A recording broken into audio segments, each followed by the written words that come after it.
सो हम लोगों ने इससे पहले सेल के बारे में पढ़ा, स्ट्रक्चर ऑफ सेल कैसा होता है, डिस्कवरी ऑफ सेल क्या है, थोड़ा सा इंट्रोडक्टरी पार्ट हम लोगों ने पढ़ा था जिसमें हिस्ट्री ऑफ सेल पढ़ाएगी आपको।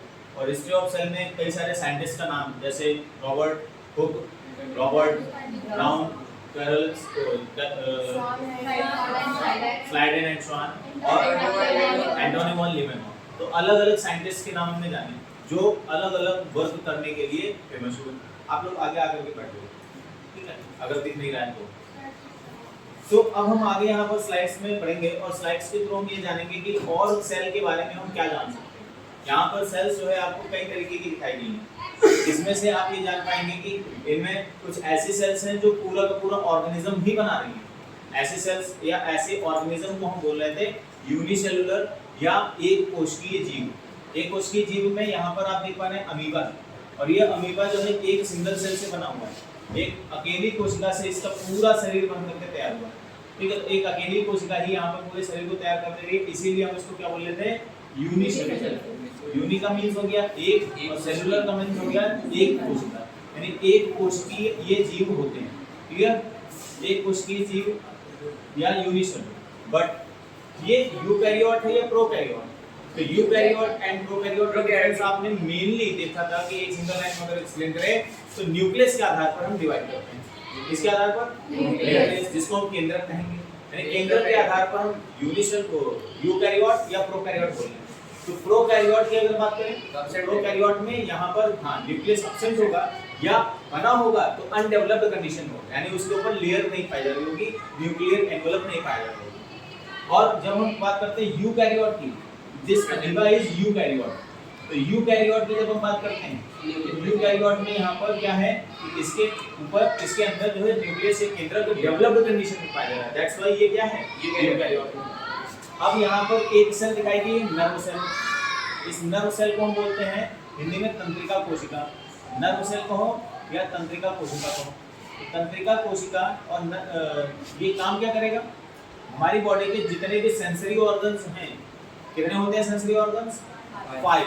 तो 5 सेंसरी ऑर्गन्स हैं, 5 सेंस ऑर्गन्स जिनको हम बोलेंगे जैसे नोज, ईयर, माउथ, माउथ नहीं टंग बोलेंगे, नोज, ईयर, टंग और इसके अलावा आईज एंड स्किन।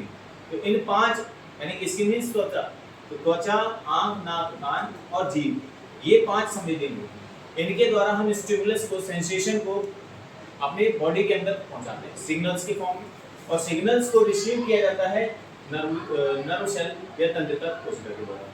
इनको सिग्नल के रूप में कन्वर्ट करके भेज करके फिर ये ब्रेन के पास भेजता है, और ये ब्रेन या मस्तिष्क हमारा समझता है कि वो जो स्टिमुलस था या वो सेंसेशन जो थी वो किसके बारे में थी। अभी यहाँ पे फैन चल रहे हैं, तो इन फैंस की हवा आपको महसूस हो पा रही है, कहाँ पर महसूस हो रही है, बॉडी के किस पार्ट पर, स्किन पर महसूस हो रही है। अगर आपको कोई गर्म चीज या ठंडी चीज टच कराई जाती है तो आप पता कर पाते हैं, टच करके पता कर पाते हैं, छू करके पता कर पाते हैं। तो यहाँ पर इनमें हेल्प कौन कर रहा है, तंत्रिका कोशिका या नर्व। ऐसे ही बहुत सारी और भी सेल्स हमारी बॉडी के अंदर, फैट सेल भी होती है, स्पर्म सेल भी पाई जाती है, ये केवल मेल में पाई जाएगी।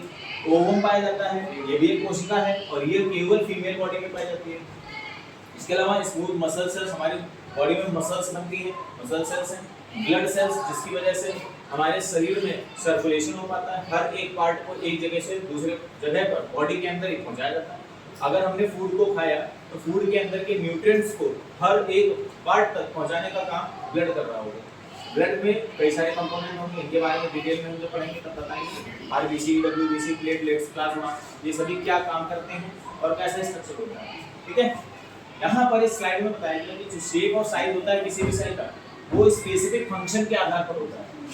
जैसा जिस सेल का फंक्शन होगा, जिस सेल का जितना बढ़िया फंक्शन होगा, जितना कॉम्प्लेक्स फंक्शन होगा, उतनी कॉम्प्लेक्स उसकी बनावट भी होगी, उतना ही अच्छी तरीके से उसको डिजाइन भी किया जाएगा। जिस कोशिका का फंक्शन ज़्यादा है तो उस कोशिका को उतना ही ज़्यादा अच्छी तरीके से डिजाइन भी किया जाएगा, कॉम्प्लेक्स होगा। जो सेल्स होती हैं, जैसे अमीबा की सेल है, वो अपना शेप भी चेंज कर सकती है। यहाँ पर जो अमीबा है, यहाँ पर आप देख पा रहे हैं कुछ ग्रुप्स पाए जा रहे हैं। ये ग्रुप्स यानी कि उभार जो पाए जा रहे हैं, ये उंगली नुमा पाए जा रहे हैं, किसी हाथ की उंगलियों की तरह। यहाँ पर ये उंगली नुमा प्रवर्ध बोलेंगे या ग्रुप्स बोलेंगे। इनको हम दूसरी साइंस की भाषा में बोलते हैं स्यूडोपोडिया, यहाँ पे लिखा भी है स्यूडोपोडिया, जिनको हम फॉल्स फीट भी कहते हैं। इनको क्या बोलते हैं? फॉल्स फीट, यानी झूठे पैर। फॉल्स फीट को हम यहाँ पर बोल सकते हैं झूठे पैर। तो झूठे पैर भी यहाँ पर बना लेता है। कौन बना लेता है? अमीबा। अब अमीबा के पास ऐसी क्वालिटी पाई जा रही है, इसीलिए यहाँ पे लिखा कि कुछ सेल्स जो है अपना शेप भी चेंज कर लेती हैं समय समय पर, जल्दी जल्दी।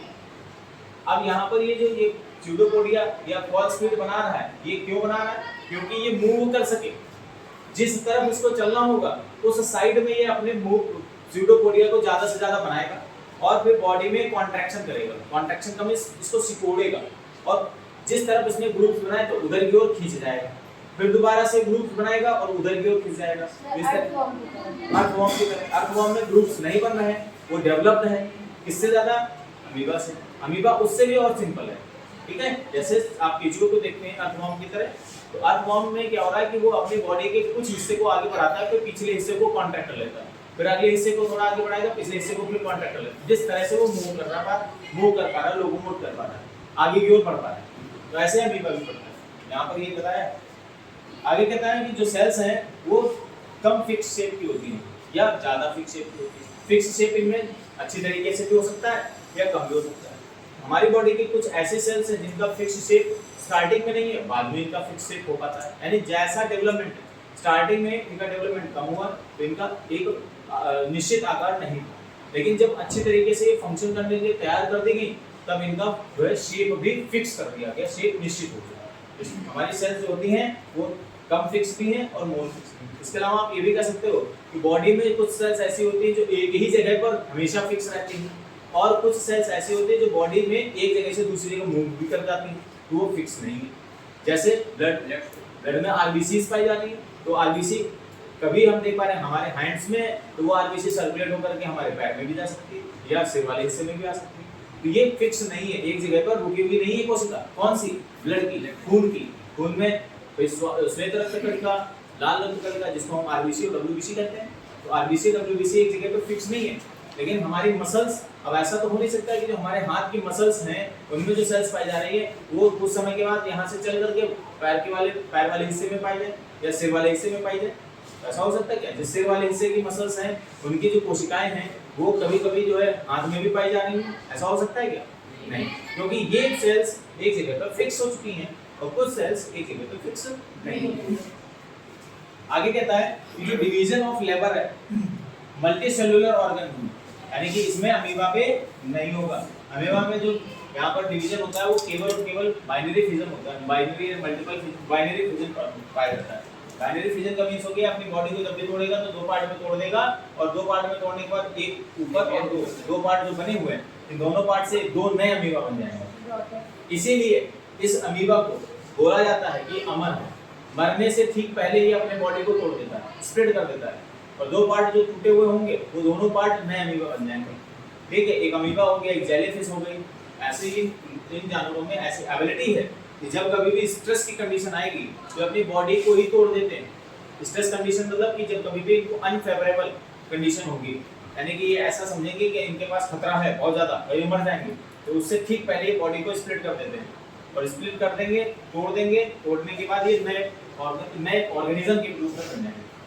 यहाँ पर कह रहा है कि जो मल्टी सेलुलर हैं, जो अच्छी तरीके से डेवलप हो चुके हैं, जैसे हम ह्यूमंस, उनमें सेल डिवीजन जो होता है मल्टी सेलुलर में, division of labour, different body part take perform different function. यहाँ पर डिवीजन ऑफ लेबर, अच्छा यहाँ पर ये बता रहा है सेल डिवीजन के बारे में नहीं बताया। इसमें इसने बताया कि जो हमारी बॉडी के अलग अलग सेल्स हैं उनमें अलग अलग तरह का फंक्शन होता है। जो हमारे मसल्स पाए जा रहे हैं, सेल्स पाए जा रही हैं हाथ में, उनका फंक्शन अलग होगा। जो हमारे माउथ के आसपास रीजन में सेल्स पाई जा रही हैं उनका फंक्शन अलग है। क्लियर? अब जो माउथ में पाई जा रही है सेल्स, उनमें एक दांत की भी कोशिकाएं होंगी, एक जीभ में पाई जाने वाली कोशिकाएं हैं। जीभ के द्वारा हमें स्वाद का पता कर पा रहा है, टेस्ट पता कर पा रहे हैं, लेकिन हाथ में जो मसल्स पाई जा रही हैं उनका फंक्शन अलग है। ये भारी काम करते हैं, किसी भी सामान को उठाना, रखना या इसके अलावा कोई परफॉर्मेंस करना। तो ऐसी कंडीशन में हमारी अलग अलग बॉडी के पार्ट में अलग अलग जो कोशिकाएं हैं, सेल्स हैं, वो फंक्शन के अलग अलग करते हैं। तो डिवीजन ऑफ लेबर, लेबर यानी कि काम करने की जो प्रवृत्ति होगी या फंक्शन करना होगा, तो वो अलग अलग मिलेगा। इसमें मल्टी सेलुलर, जैसे बॉडी के डिफरेंट पार्ट परफॉर्म करते हैं different function. Division of labour is also seen within a single cell. Single cell में भी कभी कभी देखा जाता है। सिंगल सेल में अमीबा में क्या देखा जा रहा है, अमीबा में आप देख पा रहे हैं कि यहाँ पर जो डिवीजन ऑफ लेबर है ये इनके ग्रुप्स के द्वारा हो रहा है। इनमें सेल जो पाए जा रही है, सेल तो एक ही है लेकिन इस सेल में अलग अलग पार्ट में, सेल के अलग अलग हिस्से में यहाँ पर वर्क देखा जा सकता है कि कैसे वर्क कर रहा है। इस तरह से आप यहाँ पे देख सकते हैं। फिर आगे के विषय में बताया जा रहा है कि भाई जो सेल है वो किस चीज से बनी होती है। आपको बताया जा चुका क्लास में कि सेल का जो पहले नंबर पर आउटर पार्ट होता है उसको बोलते हैं सेल मेम्ब्रेन। अगर हम प्लांट सेल की बात करेंगे तो वहां पर सेल वॉल पाया जाएगा और फिर उसके बाद सेल मेम्ब्रेन पाया जाएगा। यानी कि प्लांट सेल में दो तरीके के यहाँ पर लेयर पाए जा रहे होंगे लेकिन एनिमल में केवल एक सिंगल लेयर होगी। ठीक है, जो प्लांट सेल होगी, यहाँ पे मान लिया ये प्लांट सेल है तो प्लांट सेल में ऊपर का जो पार्ट होगा, ऊपर की जो लेयर होगी उस लेयर को बोलेंगे सेल वॉल, और जो अपर लेयर के बाद जो निचली लेयर होगी उस लेयर को हम क्या बोलेंगे, जो नीचे की पाई जा रही होगी उसको सेल मेम्ब्रेन बोलेंगे, सेल मेम्ब्रेन। अब यहाँ पर सेल वॉल और सेल मेम्ब्रेन को हिंदी में क्या कहते हैं, तो सर यहाँ पर कोशिका की कला, कोशिका कला इसको बोल रहे हैं सेल वॉल को, और सेल मेम्ब्रेन को क्या बोल रहे हैं, कोशिका झिल्ली। सेल मेम्ब्रेन को क्या बोल रहे हैं, कोशिका झिल्ली। ठीक है, इसी सेल मेम्ब्रेन को आपने प्लाज्मा मेम्ब्रेन भी बोला, प्लाज्मा मेम्ब्रेन भी कह सकते हैं। ओके, तो प्लाज्मा मेम्ब्रेन बोलो या सेल मेम्ब्रेन बोलो, जो कि प्लांट सेल में नीचे वाले हिस्से में पाया जाता है। सेल वॉल और किन किन ऑर्गेनिज्म में पाई जाती है आपको बताया गया है, जैसे प्लांट में पाया जा रहा था, बैक्टीरिया में भी सेल वॉल, कुछ बैक्टीरिया में सेल वॉल होता है। इसके अलावा फंगस में पाया जाता है, जो फफूंद होती है, इस फफूंद में भी दो लेयर होंगी इसके सेल्स में, तो वहां पर भी सेल वॉल पाया जा रहा होगा। लेकिन जितने भी एनिमल्स हैं उन एनिमल्स में सेल वॉल एब्सेंट होती है, केवल सेल मेम्ब्रेन पाई जा रही होगी, एक सिंगल लेयर पाई जा रही होगी, किसके ऊपर, कोशिका के ऊपर, कोशिका को ढकने के लिए। आगे यहाँ पे कहता है जो सेल्स होती हैं, यहाँ पर ये बेसिक यूनिट ऑफ लाइफ है, भाई सेल से ही जीवन की शुरुआत हो रही है। फिर कहता है कि ये बहुत सारे फंक्शंस को परफॉर्म कर रही है बहुत सारे ऑर्गेनेल्स के माध्यम से। सेल के अंदर पाए जाने वाले जितने भी पार्ट हैं, जैसे यहाँ पर ये माइटोकॉन्ड्रिया दिखाया गया, इसके अलावा गोल्गी बॉडी भी दिखाया गया, उसका राइबोसोम्स दिखाया जा रहा है, एंडोप्लाज्मिक रेटिकुलम दिखाया जा रहा है, न्यूक्लियस दिखाया जा रहा है, न्यूक्लियस के अंदर जो धागे संरचना कुंजी भी देख रहे हैं उसको क्रोमैटिन फाइबर बोलते हैं। तो ये अलग-अलग नाम जो बोले मैंने, ये सेल के सेल ऑर्गेनल्स हैं, सेल के ऑर्गेनल्स हैं, यानी कोशिका के अंदर पाए जाने वाले अंग, कोशिकांग। कोशिका के अंदर जो पाए जाने वाले अंग उनको क्या बोल रहे हैं, कोशिकांग। यानी कोशिकांग यहाँ पर पाए जा रहे हैं किसके अंदर, कोशिका के अंदर। ठीक है, तो यहाँ अब ये सेल ऑर्गेनल्स भी पाए जाते हैं, लेकिन हम कहें कि भाई जो सेल है वो क्लियरली कितने पार्ट में बटी हुई है, तीन पार्ट में। कौन कौन से पार्ट हैं, plasma membrane, nucleus and cytoplasm. तो ये को हम हिंदी में क्या कहेंगे, कोशिका की झिल्ली, कोशिका झिल्ली, न्यूक्लियस को केंद्रक और साइटोप्लाज्म को कोशिका द्रव्य। ठीक है, यहाँ पर कोशिका के इसको बोलेंगे केंद्रक हिंदी में, और इसके अलावा साइटोप्लाज्म को केंद्रक द्रव्य, केंद्र, और इसको कोशिका द्रव्य क्या बोलेंगे, कोशिका द्रव्य।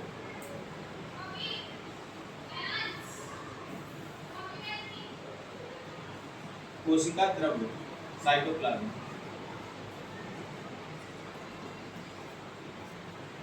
ठीक है, अब इन तीन पार्ट को हम डिटेल में डिस्कस करेंगे। डिटेल में क्या है यहाँ पर, जरा आगे की स्लाइड में देखते हैं। सबसे पहले यहाँ पर प्लाज्मा मेम्ब्रेन के बारे में बताया जाएगा। आपको बताया गया कि प्लाज्मा मेम्ब्रेन किस चीज की बनी होती है, किस कंपोनेंट की बनी होती है।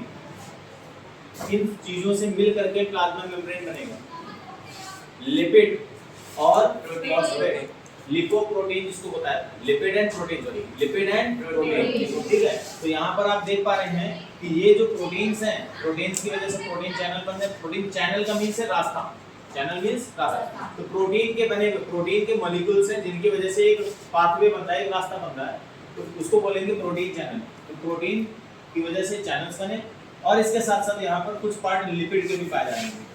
ठीक है, ये लिपिड्स हो गए और प्रोटीन्स हो गए, प्रोटीन्स भी और लिपिड दोनों पाए जाएंगे। यहाँ पर ये जो आप ये कलर देख पा रहे हैं, ये कलर यहाँ पर लिपिड के लिए दिखा रहा है, और ये जो ग्रीन पार्ट है ये प्रोटीन्स को दिखा रहा है। तो प्रोटीन्स और लिपिड मिल करके यहाँ पर सेल की आउटर लेयर, जिसको हम प्लाज्मा मेम्ब्रेन बोल रहे हैं, उसको बनाता है। सेल को सेल मेम्ब्रेन या प्लाज्मा मेम्ब्रेन बोलते हैं। कह रहा है जो आउटर मोस्ट कवरिंग होगी किसी भी सेल की, वो सेपरेट करेगी अलग अलग कंटेंट को। कहाँ से, सेल से।